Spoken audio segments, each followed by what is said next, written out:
నమస్తే, welcome to ఏటీ. ప్రస్తుతం మనం మహబాద్ మానుకోటలో అయితే ఉన్నాం. ఏదైతే ఈరోజు ఇక్కడ బీఆర్ఎస్ పార్టీ ఆధ్వర్యంలో కూడా భారీ ఎత్తున అయితే రైతు మహాధర్నా అయితే జరుగుతుంది. ఏది చూసినా గిరిజనులు, దళితులు, రైతులకు కాంగ్రెస్ ప్రభుత్వం అన్యాయం చేస్తుందంటూ కూడా ఈరోజు బీఆర్ఎస్ పార్టీ ఆధ్వర్యంలో కూడా భారీ ఎత్తున ధర్నా జరుగుతుంది. ఇక్కడైతే మహబాద్ సంబంధించిన జిల్లాకు సంబంధించిన మంత్రులు, మాజీ ఎమ్మెల్యేలు అందరూ కూడా భారీ ఎత్తున ఇక్కడ రావడం జరిగింది. సో ఈ ధర్నాకి మద్దతుగా BRS party working president KTR గారు కూడా రావడం జరిగింది. సో మరి మాట్లాడితే ఇక్కడ చాలా మంది రైతులు కూడా రావడం జరిగింది. రైతులతో మాట్లాడదాం, ఎందుకంటే కాంగ్రెస్ ప్రభుత్వం చేపట్టిన 6 గ్యారెంటీలు రైతులకు అందాయా లేదా అనే వాళ్ళ మాటల్లో తెలుసుకునే ప్రయత్నం చేద్దాం. మనతో పాటు చాలా మంది ఉన్నారు.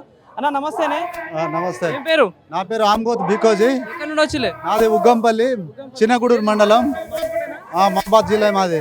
ఏంది మరి కాంగ్రెస్ ప్రభుత్వం వచ్చి సంవత్సరం దాటింది, ఎట్లా అనిపిస్తుంది మరి పాలన పథకాలు ఏమన్నా? కాంగ్రెస్ ప్రభుత్వం వచ్చిన కాడ నుంచి 6 గ్యారెంటీలు అమలు చేస్తా ఉన్నారు, కానీ ఆ 6 గ్యారెంటీలు ఏది కూడా ఒకటి ఫుల్ సక్సెస్ కాలేదు ఇంతవరకు.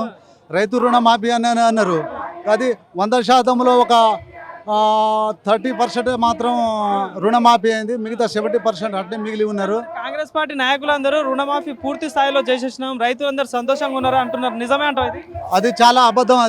అది క్షేత్రస్థాయిలో వెళ్ళి రైతులను ప్రత్యక్షంగా కలిసి అడిగితే కానీ అది తెలుస్తుంది. అది ఎక్కడో ఉండి నేను అన్ని రుణమాఫీ చేసేసిన అంటే అది కరెక్ట్ కాదు. అది కాబట్టి ఇప్పటికైనా ఇప్పుడు ఈ మన వరదల వల్ల అన్ని గీములు అన్ని కొట్టుకుపోయినాం కాబట్టి అవి కూడా అందలే. ఎవరికి 100 మందిలో ఒక 50 మందికి అందిని నష్టపరిహారం అది కూడా అందలే.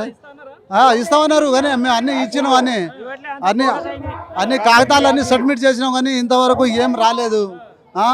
ఈ మళ్ళా ఫ్రీ బస్ అనేది మాత్రం అది సిటీ వరకే, ఉద్యోగస్తులకే అది ఉపయోగంగా ఉన్నది. పల్లెటూరులో మనం రైతులు, మనం వ్యవసాయం చేసేటోళ్ళం ఒక నెలకు ఒకసారి మనం సిటీకి వెళ్తాం ఏదైనా అవసరం ఉంటే. కానీ లోకల్లో ఉద్యోగం చేసేటోళ్ళు వాళ్ళు పొద్దున డ్యూటీకి పోతారు, మళ్ళీ సాయంత్రం వస్తారు, డబ్బులు మిగిలిసుకొని పాల్గొంటున్నారు. అది ఉన్నోళ్ళకే అది ఉపయోగకరంగా ఉన్నది, కానీ పేదలకు ఉపయోగకరంగా లేదని నేను. కాంగ్రెస్ ప్రభుత్వం అంటే రైతుల కోసం వచ్చింది, ప్రజాపాలన అంటున్నారు. మరి ఏంది, రైతులకు ఏమైనా న్యాయం జరిగిందంట? రైతులకు అసలే న్యాయం జరగలే. ప్రజాపాలన అని పేరుతో చెప్పారు, కానీ రైతులకు ఏ మాత్రం న్యాయం జరగలే. 90% న్యాయం జరగలే, ఒక 10% జరిగింది అంతేగాని ఇది. మరి ఇప్పుడు వరి కోత వచ్చేసింది, వడ్లు కొంటున్నారా? మరి వరి గొడ్లు అంటే ఇప్పుడు ఐకేపీ సెంటర్ ఓపెన్ చేసారు, పోస్తున్నాం, కానీ ఇంతవరకు ఇక కాటాలు గిటాలు ఏం కాలే. అవును, 500 అసలు మాకు కాంట గింత అని నిర్ధారించిన డబ్బులు వస్తే చాలు మాకు బోనస్. అది దేవునికి అది అసాధ్యం. అది ఇచ్చిన మాటల వరకే ఈ గవర్నమెంట్, మాటల వరకే, కానీ చేతల వరకు కాదు ఇది గవర్నమెంట్. అంతే పచ్చి అబద్ధాలు మాట్లాడే గవర్నమెంట్ ఇది. ఇక్కడ లోకల్ గా ఎమ్మెల్యేలు మీరు అందరు గెలిపించుకున్నారు, అంటే కేసీఆర్ ఒక్కని పెట్టి మీరు కాంగ్రెస్ వాళ్ళని గెలిపించుకున్నారు. మరి ఇక్కడ ఉన్న ఎమ్మెల్యేలు ఎవరైనా వస్తున్నారా, పట్టించుకుంటున్నారా? ఎవరు రావట్లే. మాది సొంత ఉగ్గంపల్లి, రెడ్డి అనే వాళ్ళ ఊరే మాది ఉగ్గంపల్లి, కానీ డోర్నాకల్ నియోజకవర్గం మాది. అయితే రామచంద్ర నాయక్ గెలిచిండు, కానీ ఇంతవరకు ఆయన ముఖం కూడా మాకు ఆవుపడలే. ఇంతవరకు రోడ్లు కొట్టుకపోయినా కూడా మాకు రోడ్డు సౌకర్యం కూడా లేదు. మొన్ననే మట్టి పోసిరు అంతేగాని అది మంచిగా రాకపోకలు కూడా సరిగా లేదు.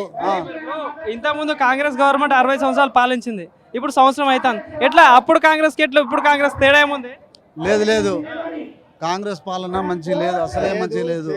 చేదు వాగ్దానాల వరకే అది పరిమితం, కానీ చేతలే వాగ్దానాల వరకే అది కాంగ్రెస్ ప్రభుత్వం, కానీ చేతల ప్రభుత్వం ఒక బీఆర్ఎస్. అవును. ఎందుకు కూడా కొట్టుకున్నారు మరి బీఆర్ఎస్ పార్టీని ఎందుకు కూడా 6 గ్యారెంటీలు అని చెప్పిండు కదా. మేము వేయలే, మా నాయకుడు ఉన్నాడు కదా, మా నాయకుని వదులుకొని మేము ఆటేస్తాం, కాంగ్రెస్కి ఇస్తాం. మేము ఏం అసలే మా తాత ముత్తాతల నాటి నుంచి మేము మా నాయకుడు ఎట్టుకుంటే అటే మేము.